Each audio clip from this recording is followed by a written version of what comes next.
zamanımda çattı dadıma, koymadı feleğin gedim badına.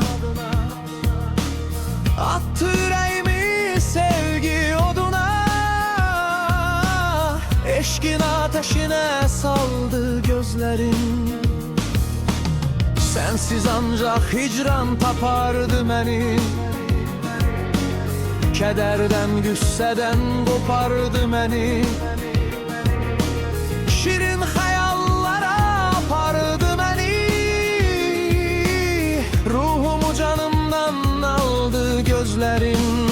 Aldı kollarından hasretin gamin, yandı yürekte mehabbet şemin.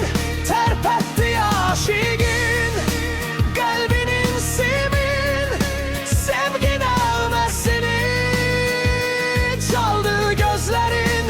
Aldı kollarından hasretin gamin, yandır yürekte mehabbet şemin. Terpetti aşigin kalbinin simin, sevgin evmesini çaldı gözlerin.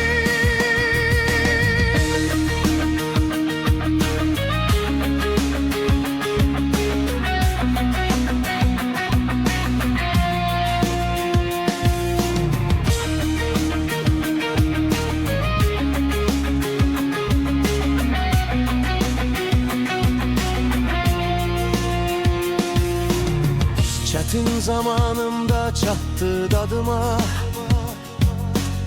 koymadı feleğin gedim badına. Attı yüreğimi sevgi oduna, eşkin ateşine saldı gözlerin. Sensiz ancak hicran tapardı beni, kederden güsseden kopardı beni. Şirin